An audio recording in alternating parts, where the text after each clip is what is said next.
Hola, buenas tardes, buen domingo. Acá estamos una vez más con ustedes preguntándonos por qué hubo una constitución hace 20 años en la ciudad de Buenos Aires. ¿Cuáles fueron los antecedentes históricos? Rápidamente, yo le diría que en el 94, en 1994, cuando se hace la reforma constitucional, cuyo eje central era modificarla y darle la posibilidad de elecciones, de reelección al presidente Menem entonces, al mismo tiempo se incorporan muchos avances, yo diría avances en esta vieja constitución, y entre otras cosas se establece que la ciudad de Buenos Aires iba a tener su propia constitución porque iba a ser autónoma. Hasta entonces el intendente era designado por el presidente de la Nación.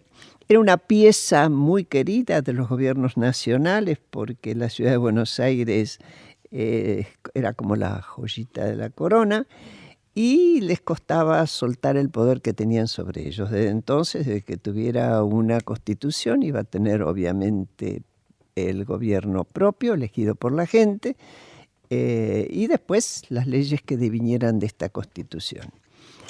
De eso vamos a hablar, aunque yo sé que a veces pensar de constituciones es un poco abstracto, sin embargo, es la regla general que nos organiza a la sociedad, y en este caso a una sociedad que todavía no tenía constitución y comparada con las otras provincias, estaba atrasada en ese sentido y desprovista de un elemento de autonomía bien importante. Antes de presentar a los invitados, voy a saludar como de costumbre, a quienes me acompañan, a quien está trabajando en la parte técnica. Hola Claudio Acevedo, y a Pablo, que me acompaña en el piso, y que por un minuto siempre hace de locutor. A ver, te doy un minuto, Pablo. Buenas tardes a todos, y bueno, contarles como siempre, como cada domingo, que contamos, valga la redundancia, con el apoyo de Tenaris, productos y servicios para la industria energética mundial, invirtiendo en el desarrollo de la Argentina, su industria y su gente. ¿Cómo salió? ¿Bien? Intentando. Bastante apurado, parece ese que hace... Bueno, vamos a tener a Alicia Pierini, que Alicia es abogada de la Universidad de Buenos Aires, fue defensora del pueblo de la ciudad, subsecretaria de Derechos Humanos de la Nación, legisladora porteña y fundadora de la Defensoría de Menores. Todo un carrerón, Alicia, entre otros cargos de su extensa carrera. Además publicó numerosos libros. Y también está Martín Ourest, es economista por la Universidad de Buenos Aires, dirigente del partido Gen Socialista que lidera Margarita Stolbizer. Fue legislador de la ciudad de Buenos Aires y lo conozco de muy chiquito. Muy jovencito. Son de estos militantes que uno tenía cercanos cuando se empezó a salir de la dictadura y ellos eran de la juventud de los partidos políticos. Bueno, buenas tardes. Acá estamos en un domingo charlando de esto. El que quiera empezar a contarnos cuáles fueron sus sensaciones personales y sus responsabilidades políticas con respecto a este hecho que fue una nueva constituyente. Una constitución, va. Alicia, ¿querés? Sí, cómo no. Con todo gusto. Buenas tardes a los que nos escuchan. Y contarles que en realidad hay un proceso previo. Uh-huh. Como siempre, la historia se va desarrollando en etapas, en momentos, en pasos. Y el primer paso que me parece a mí que hay que tomar en cuenta es cuando, en pleno gobierno del doctor Alfonsín, cuando gana las elecciones de medio término en el 87, el doctor Antonio Cafiero, lo primero que empieza a surgir en los diálogos entre Cafiero y Alfonsín, Cafiero como gobernador de la provincia de Buenos Aires y el presidente Alfonsín, es armar un consejo de consolidación de la democracia, porque venía muy castigado el primer gobierno democrático por los sucesivos levantamientos que se estaban ocurriendo. Levantamientos militares. Los levantamientos militares, ¿no? No me acuerdo los momentos, pero bueno. Bueno, hubo como dos Tres, creo que estertores por derecha y por izquierda, sí, básicos. Uno fue la tablada por el MTP. Ese fue el último. El último, por izquierda. Sí. Y antes, cuando fue la ley de obediencia debida, los famosos cara pintada. Los famosos cara pintada. Claro, bueno, claro. En ese marco es que comienza la idea de que hay 13 ejes fundamentales para trabajar. Consolidar la democracia, modificar las instituciones y, Cafiero agrega, la justicia social.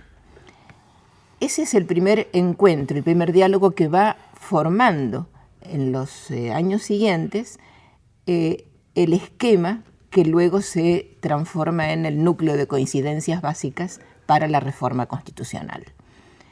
En el núcleo de coincidencias básicas hay varios temas importantes. Uno de ellos es el de la ciudad de Buenos Aires, donde el radicalismo, el núcleo de coincidencias es el encuentro del radicalismo con el peronismo. Y ese encuentro empieza a producir nuevas modalidades institucionales que están no solamente en el núcleo de coincidencia, sino luego hay otro esquema paralelo, que son los temas habilitados para la reforma. Pero esto es bueno que lo charlemos también, Graciela. El tema de los derechos humanos no estuvo planteado ni en el núcleo de coincidencias básicas, ni en los temas de la reforma.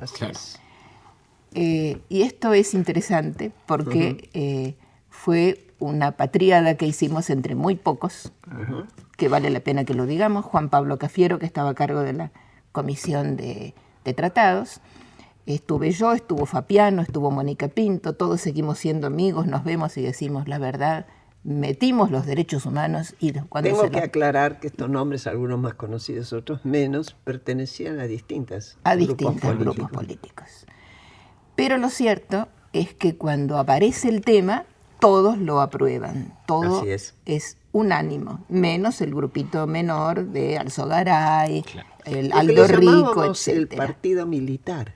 Estamos hablando de 1994. Estamos hablando de 1994. ¿Desapareció ese partido? Sí, habrán cambiado los nombres, pero... pero desapareció la nitidez de eso que le teníamos el crecimiento.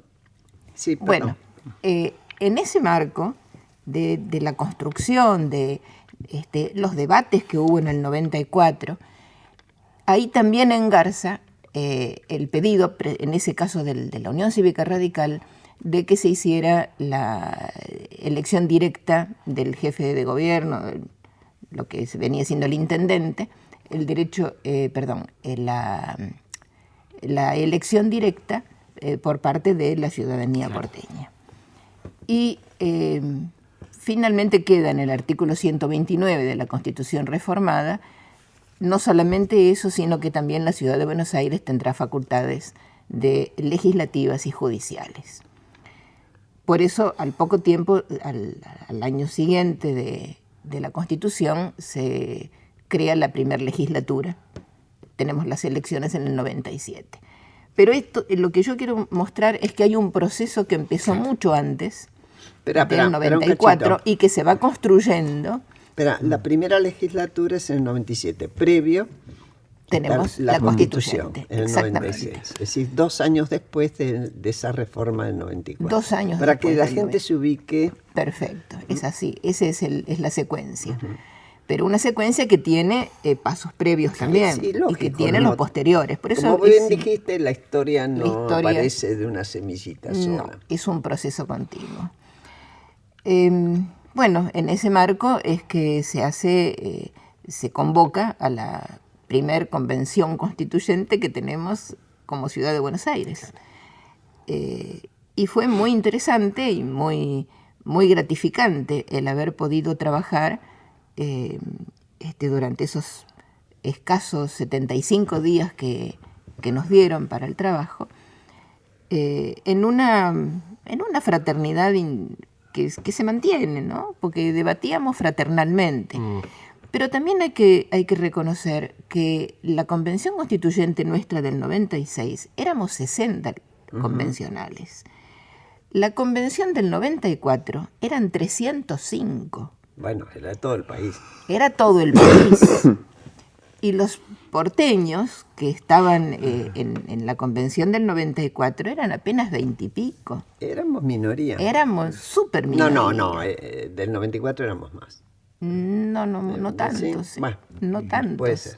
No tantos. Porque en realidad la ciudad tenía su porcioncita, claro, y nada más. Su recorte. Pero el tema de la autonomía, cuando se los quiere plantear en la Convención del 94, los convencionales del interior no estaban de acuerdo. Tenía resistencias. Había resistencia. Por eso sale un 129 que termina dejando para una ley posterior, claro, que bueno, las leyes es bueno que sean las orgánicas porque se van modificando a medida que el tiempo transcurre. A ver, Martín, vos eras muy joven. Sí. Cuando tuviste que intervenir con la responsabilidad de ser un constituyente. Sí. ¿Cómo te sentías personalmente? Primero, yo lo he dicho muchas veces, me sentía con un ejercicio de responsabilidad y, para decirlo en términos familiares, hoy que es domingo y la gente está reunida, con un miedo padre. Con un miedo padre porque, primero, las figuras que estaban en la constituyente tenían un realce, sacándolo a uno, digo, ¿no? El resto, me refiero, realmente muy, muy importante. Segundo, la percepción de que se iba a escribir un instrumento con las características que tiene una constitución. Y en tercer lugar, y digo, a veces parece feo hablar en el medio de estas cosas de cuestiones de política, no de política doméstica, pero de política profunda. Para nosotros estaba en juego un episodio mucho mayor en la constituyente, que era la hipótesis de reconfiguración de la política en Argentina. Entonces, la posibilidad de encontrar un consenso con una de las fuerzas en la ciudad de Buenos Aires, con las características que en aquel momento tenía el FREPASO, era una doble responsabilidad. Había que hacer una constitución que fuera progresista y, aparte, llegar a un acuerdo político con una fuerza que nosotros pensábamos que íbamos a tener que hacer algo para gobernar a Argentina en esa línea. Entonces, esa doble tensión a uno lo cargaba de una responsabilidad fenomenal. Aparte porque, vamos a decirlo con sinceridad, el bloque radical en la constituyente, cuando llega, no llega ni siquiera en condiciones de un bloque, ¿cómo decirlo?, en orgullo. Veníamos de ganar la elección de jefe de gobierno. Muchos no querían creer al principio, a pesar de que me trajo a mí algún desvelo personal. Graciela se acordará cuando le dije a De la Rúa antes de la elección, le digo, mira, esto está perdido, la elección de constituyente la gana Fernández Mejide, olvídate de otra cosa. Pensemos un acuerdo político con esto. Y De la Rúa se pegó una calentura de aquella y no había manera de sacarlo de sus 13. Pero más allá de ese ejercicio de voluntarismo electoral, que siempre es complejo porque la que vota es la gente y no uno que cuenta los votos luego, tenía un problema, que es que esa situación política era que a nosotros nos había renunciado hasta la cabeza de la lista. Es un episodio que pocas veces se ha rememorado, pero el primer candidato a constituyente de la Unión Cívica Radical de aquella época no fue quien a la postre encabezó la boleta, Miguel Ángel Inchausti, sino Jorge Vanossi. Claro. Que se tomó unas vacaciones en el medio, Dios sabe con qué objetivo, y nos dejó plantados en la puerta de la iglesia con el ramo y y la cola. Claro. Entonces digo, llegamos en una situación muy compleja, habiendo perdido, teniendo el jefe de gobierno que decía, yo quiero una constitución que no me perturbe, no me traiga problemas. Era la mayoría del bloque que decía, vamos a un acuerdo con el FREPASO. El jefe de gobierno no era en ese contexto muy proclive, un acuerdo orgánico con el FREPASO. Era esa sensación, digo, acojonante. Ver un universo demasiado grande, con actores muy grandes, y uno que tenía que hacer, como decía aquella vieja imagen de Lelutier, un castillo con escarbadientes, ¿verdad? Entonces era un problema complejo. En ese sentido era acojonante. Yo voy a contar mi experiencia desde el lado del FREPASO. El FREPASO era un partido que venía creciendo, parecía una ola de votos, pero con poco hábito de institucionalidad, cosa que sí tenían los otros partidos tradicionales, como eran el radicalismo y el justicialismo. Por lo tanto, yo me enfrenté de pronto con que iba a tener que presidir una constituyente. Mi experiencia mayor era haber pertenecido, haber estado en la del 94 y yo era diputada y senadora, pero lo que era consciente es de que el mecanismo administrativo de una constituyente, que es muy similar a la del Parlamento, nosotros no íbamos a tener gente para poner. Me dirigí a diputados, al presidente que entonces era Pierri, y a Rucauf, que tenía un doble papel. Por un lado era vicepresidente y por lo tanto presidente del Senado, pero también era constituyente. Y le dije, préstenme gente para las comisiones, hasta taquígrafos. Y nos prestaron, fueron muy solidarios. Es decir, de entrada empezó por necesidades, a lo mejor más que por amor, ya no lo sé, una especie de convergencia de decisiones que si alguien hubiera tenido absoluta mayoría, tal vez no hubiera hecho. Claro, digo, estamos en una mesa interesante, un esfuerzo de la producción, fue muy bien elegido. No, pero en el sentido de que tenemos, digamos, tres patas artífices también de este acuerdo, el radicalismo con Martín, Alicia por el lado del PJ, Graciela peor, yo era el oficialismo. Claro, perdón, claro, no era mucho el más grave oficialismo de la todavía. ciudad en ese momento todavía. Del radicalismo, Alicia por el PJ, Graciela por el Frepaso, y que se inscribe este proceso. Perdóname, era un oficialismo cruzado.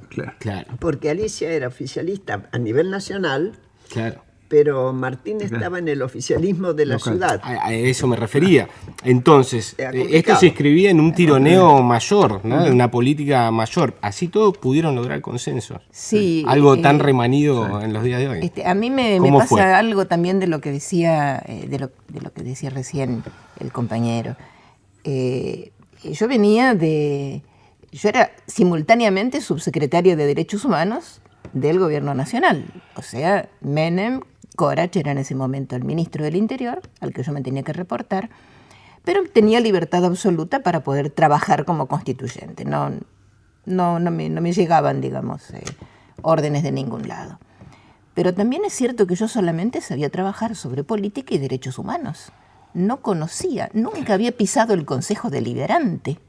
Yo no tenía la menor idea de la cuestión vecinal de la ciudad de Buenos Aires, aún siendo porteña como soy.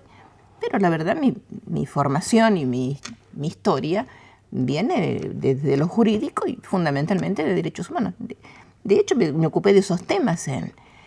Pero el reproche que venía del PJ precisamente era que por qué no estaban los concejales Claro.